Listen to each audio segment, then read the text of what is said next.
much. And I think you've been hearing quite a bit about everything having to do with mobile. And in my space, I'm going to focus a little bit different on the payments aspect, and particularly the options that are available for retailers, how it's affected the merchant space. A little bit on Thales, we focus on the data protection space, also hardware security modules from a global perspective. And as mentioned, I deal with our payment strategy from a global perspective. So I'm always interested in trying out new things and see what are the pieces out on the market. If we take a look from a historical perspective at payments, and in the past it was really a four-party model, and it was a pretty well-controlled model. I mean, we had the merchant, we had the issuer who provided the cards to the consumer. We had the bank that actually worked with the merchant in order to be able to collect the money, and it was a very nice and controlled flow. And now, we've started seeing where we can start using now mobile devices as my payment credential. So instead of me having to carry a card for all the things we've been talking about the last couple of days, the convenience of, in a sense, being able to have a mobile device as my payment instrument. So instead of reaching out for my wallet, I've got my mobile device next to me. Of course, part of the things we have to kind of think about is that from a mobile device perspective, from an issuer perspective, it's a little bit different as far as how to control the risk and how to control security of the device. It's a lot easier when I have a card that I can provide, that I control how I personalize a card, how I write the data, and how secure that is, where I'm now going to be loading that information on a consumer device, something that an issuer cannot control. There is no to know what kind of security or what kind of control is in those devices, and therefore it's a little bit more complicated in how to manage the risk on that. We've seen a couple of different alternatives on how to do that. It's originally was more about using the secure elements on devices and being able to load that payment credential on there, very similar to the chip that I have on our chip and PIN cards or EMV cards that we have all over the U.S. now. So that made it a very secure way of protecting the credential, but we still had to figure out a way of securely putting it on that element. For business reasons, it became a problem to try to really negotiate between the mobile network operators and everybody else how to work that model, and hence the HCE model, or the way of being able to actually download some payment application into the app on the device, became a preferred method. But obviously that meant that risk had to be managed slightly different. That's why a lot of the HCE applications we talk about, tokenization, as was talked about the past few days. Let me not put my real account number there. Let me put a token for that account number. Let me modify some of those keys that I use for cryptograms frequently because I can't trust that they're going to be protected on the phone. So those are a couple of the schemes that have been used for mobile payments on devices. Now, I think all of these topics have been talked about over the last couple of days. It's one of the things when you come on the last day, kind of in the afternoon. All the great points have already been made, so I'll just reiterate a few of the ones that I had talked about anyways. And it's been mentioned. It's really no longer, because I'm focusing again on the payment side, it's really no longer about the payments. It is about that purchasing experience. So the payment has to be, in the background, has to be transparent. We want to have that frictionless experience that we talk about. And at the same time, we're seeing a lot of different payment methods coming into the market. So there's a lot more that is being put out there, and it's because the environment allows us to do that. Mobile device has a lot of flexibilities we're going to take a look at. And from a market perspective, it's created a lot of innovation as to how people are actually leveraging and using it. Everybody has talked about Uber, and when I talk about Uber, I look at it from the perspective of the question is, where is the payment? If you think about Uber and all the things that have been talked about the past couple of days, it's about the convenience and everything else about it. But I don't think anybody has talked about the payment aspect of it. You don't know anything about the payment aspect of it because it's behind the scenes. You focus on the service, you don't focus about the payment. You get into the car, you get out of the car, everything is done. You don't have to negotiate a fare. You don't have to, try to figure out if they can accept the payment card or if they accept payment cards at all. It's all behind the scenes. Imagine if you had an Uber service, but you still had the payment aspect up front and center, if you still had to go pull out a card and figure out how to pay, the driver and so on. So by taking the payments and putting it in the background, you're focusing on the experience. You're not focusing about the payments. That has a lot of ramifications, a lot of implications on the payment aspects of it, but, the payment is nowhere to be found. And I'm going to go through a couple of more examples that are, I think, illustrate a point. From a market perspective, things like Uber have also had an impact on the rest of the environment. One of the examples I have is in London, where cabs in the past was very difficult for them to actually accept payment cards. It was cash or nothing. But because of the convenience of Uber, now they started offering the option of being able to pay with cards. So the experience and the adoption from consumers has forced others in that sector to have to modify their model and make it easier for consumers. Panera's is one of my favorite lunch places. I have my set menu that I get pretty much every day when I go there. I don't work in I work in a remote office, so I can remotely work anywhere, and it's not at my my home. I actually Panera's is my office during the day, Starbucks in the afternoon. That's just the life in the big city. So one of the things that I noticed with Panera, when you take a look at the convenience of not only ordering the food, but if you look at the bottom, integrated from a payment perspective with whatever I have loaded on my Apple Pay, whatever I have in my wallet. So now we're looking at how merchants, retailers have taken advantage of the experience of being able to integrate, the payment within the purchasing experience. Again, I don't have to go pull out cards. I don't have to do anything. I can order my food, and I can go ahead and pay it directly with the cards that I have on my app. Talked about Starbucks, and the reason I bring up Starbucks in here on the payment screens is because, try to illustrate the point of now the flexibility that the merchant has in their app as far as the methods of payments that they can offer. Yes, I can tie it to my Apple Pay, whatever I have on my wallet, but if I want to, I can actually tie it to my PayPal account in order to be able to reload, my Starbucks card or my loyalty card. Or I can actually, do a Visa checkout. So, there are different options now that are offered through the application as to how I want to be able to refill that card. So we see the flexibility that, at a store, they don't have to worry about, do I accept PayPal, do I accept anything else? Through the app, they can actually provide the consumer choices about what they want to be able to offer. And I think it's a great, powerful message on the mobile apps, particularly when you tie purchasing into the app, the flexibility that a merchant has now to be able to offer different options.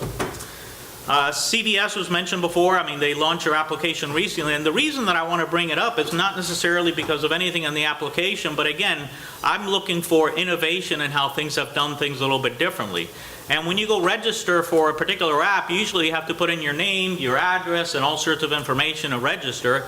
And this is the first one that I have come across where I can actually scan my driver's license, the barcode, on the back of my driver's license, and it automatically populated the screen with my name, my address, and everything else. So I didn't have to go type anything in. They were able to find another instrument that has my personal information, and they were able to, capture it from there. Now, I'm not quite sure about all the other information, maybe on my driver's license that maybe, that may now have, but, I'm going to try to figure that part out. But I think from a convenience perspective, it's, leveraging other electronic media information that is out there to be able to fill out the information. Exxon, the application Speed Pass, for those of you that remember, was also mentioned. In old days, we used to have a little dongle that, we would hold up to the little Pegasus in the station in order to enable it. And that was an early form of being able to do contactless payments and be able to do simple payments. And if you've noticed, they have actually now launched a new version, their Speed Pass Plus, which is an application you can put on your phone, but they've enhanced that from the perspective that I can actually, from my car before I get out, I can actually select the fuel, select everything that I want, and go ahead and make the payment directly from my phone. So I don't have to, get my card and swipe it at the terminal or anything. I can sit in my car, I can actually, order the fuel and select it and pay it directly from my card. Now, I bring them up from another perspective in that, you can actually register your credit or debit card in it, but if you look at the choices at the bottom, the other choice is that I can tie it to my checking account. So if I can now tie it directly to, from a merchant perspective, to something that I can use ACH for in order to process a transaction, there may be some benefits in there.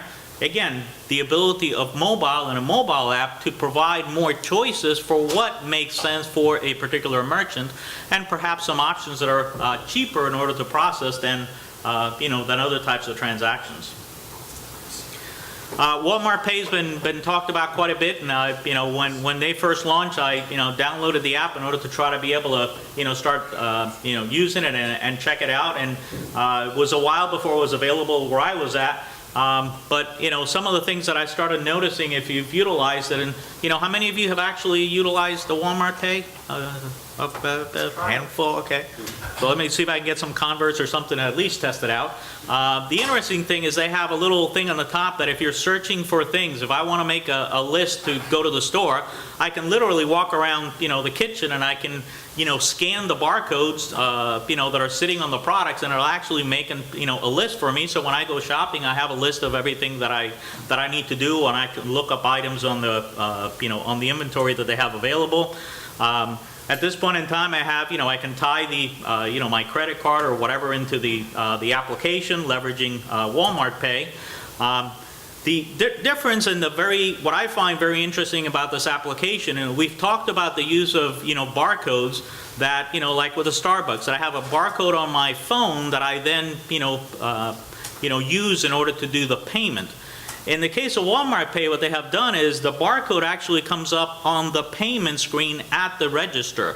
And I actually scan that barcode with their app on my phone, so that the payment is actually done through the card and through the phone, not through the register at the store. So it's a very different model, whereas I am not using the phone as my payment instrument. I am actually using my phone as the payment device through the mobile application. And that's a totally different use of it, because if you can think about it, is if I want to introduce different methods of payments or alternative payments or whatever, I don't have to redo my entire store infrastructure for payments. I just have to introduce another payment method within my mobile application. And that's a very strong point that I think is from a merchant perspective. The other thing that I kind of found neat is, rather than once you make the payment getting a receipt at the store, you actually get a receipt, an electronic receipt that you actually get on your phone. So actually I can go in my phone and I can look at all the receipts of what I did last week or what I did the week before. So all my receipts are actually sitting on the app. I walk out of the store with literally just my groceries. I don't have to, there is no receipt, there is nothing else to be able to get. So it's a very different model, and I have used it, and that's why, like I said, I was kind of interested in seeing how this model worked and how to apply it in the environment. I mean, the bottom line from one perspective is that, what mobile has really done, for merchants and for payments and everything else, is that it allows really anybody to have that direct relationship with a consumer. So if you're trying to launch a product, a new scheme, and I think we've seen how many companies have actually taken advantage of the opportunity of being able to offer something easy for a consumer to take advantage of. And what I'm going to go through is also how that has also started to blur the lines between what is happening in the mobile world and what was happening in the online world of what we were actually doing at home. When we start taking advantage of mobile, and I think that's, a few of the things that have been covered the past few days, is, how innovation by any particular company and what they are doing is really the driving factor for a consumer adoption of that particular application. So if we look at the payments environment, and I'm going to walk through how things work and how things are changing, to put it from a picture perspective. And I love pictures and I love animations. And if we thought about the merchant, and if we look at what I'm calling the headquarter location for that merchant, and if we looked at how purchasing happened with a consumer, and whether that consumer happened to have a MaxSwipe card, or whether now they happen to have a chip card, or now they may even have a mobile device in order to make their payment. They were actually going to the merchant, presenting their payment credential when they finished their purchase, and that was being processed by some acquirer. Now, if you happen to have a merchant that has an online presence, you may have been sitting at home in your computer and looking at what they had available online and being able to, make those purchases through their online application.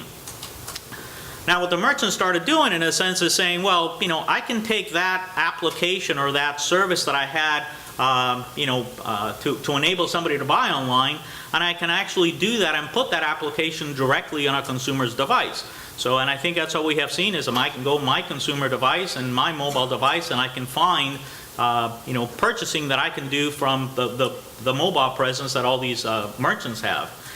And if we look at it from that perspective, what's really happened there is that now we have started blurring those lines that I mentioned between the online environment and the mobile environment. And the difference or the impact is that now if I think about the purchasing and I think about the payments, very similar to what I talked about Walmart Pay, it enables merchants to be able to kind of control the entire purchasing experience, the entire process, through their headquarter, their online application, if you will, or through a different medium than the physical store. We talked about the last couple of days that, some of the stores are becoming more of a place to go look for things to buy, and then I'm actually going to go buy through my mobile device. Well, from a payment perspective, in a sense, a similar thing is happening. I don't have to worry about what payment capability I can offer at a store. I can focus on what payment capabilities I can offer that consumer through the mobile application, and that has a lot of power for what a merchant can actually do and offer. The bottom line, in a sense, from a payment perspective, the merchant has a lot more control, a lot more flexibility, with what they can actually do with mobile than what they can actually do, to try to deploy new payment methods in, thousands of stores that they may have around the country or around the world. It was great that WorldPay had talked about their report, because it's something that I had frequently taken a look at, and there's a lot of great, wonderful information from all parts of the world in the report. And the piece that I focused on was the alternate payments, because I think that's something that is having quite an impact in the payments world. And it was interesting that in his presentation he talked about how alternate payments is actually overtaking a lot of the traditional card payments, particularly for the online commerce. It was also interesting when you take a look at different regions and different sectors, look at that a little bit differently. The Asia region is where more of the alternate payment methods are utilized. We talked about WeChat and Alipay and so on. And, the advantage that really, everything that is happening with those alternate payments, the PayPals and so on, the impact that it is having and the growth that it's going to have within the payments environment. Hence the reason why having the flexibility to be able to offer different payment options in the easiest manner is a good proposition or of good interest to the market. Now, I talked about the beginning about some of the challenges and and potential issues that can occur when we start using mobile devices for payments and having payment credentials on it. This is actually a survey from ACI that works quite a bit in the payment space with their application, and understanding, I think, something we've heard the past couple of days, that from a security perspective, is the biggest problem that a lot of the implementers are looking at. Hence the reason why a lot of the things that are taking place in the merchant space about tokenization, point-to-point encryption, how do we protect that, that payment data is very important. And when we start talking about mobile environments, it's even more important how we're protecting the information on the device and how we're protecting the information during a transaction. The other piece of information from Sands Institute was talking about, something I was mentioned yesterday as well, is, how secure are those applications, how careful are the developers of those applications on the phone. And the concern that those applications are not necessarily written the best way or have the best way of protecting the information. So, if you're looking at being able to deploy mobile applications and, leveraging everything that can be done through the mobile channel, it's important starting to do that, but the security that you have behind it, how you're actually protecting your application. Are you digitally signing the code that is loaded to ensure that what is running is what you have provided? If you're taking advantage of keys or tokens or whatever you're putting on that device, how are they being secured? And every day there's more methods and more capabilities that are being made available in mobile devices. For those of you that are familiar with Global Platform, they've developed sort of a trusted execution environment that can run in mobile devices, so that if you can't leverage the secure element because of it's not available on the device, or because you can't work it out with the manufacturer or the mobile network operator, how can you create a secure receptacle or a secure place to run an application where you cannot trust the operating system or the rich environment that can be offered by the OS on the device? So there are things that continue to evolve on how we can better secure applications within mobile devices. So with that, if you stop, or if you stopped by our stand, or if you drop us an email, we do have some white papers that we have on how to create that trust infrastructure if you're developing mobile devices.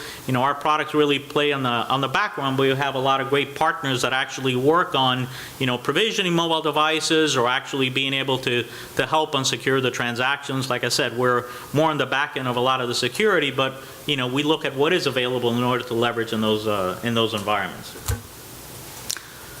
Any quick questions? So I know everybody's excited after lunch just to be able to, last leg. All right. So let's make mobile a success and take advantage of all the things that it can actually offer. And if you're in the merchant environment, retail environment, there's a lot of great capabilities you've heard the past couple of days. And I think there's a few more things you can leverage from a payments perspective that's going to give you a lot more to be able to work with, and a lot more flexibility in your environment.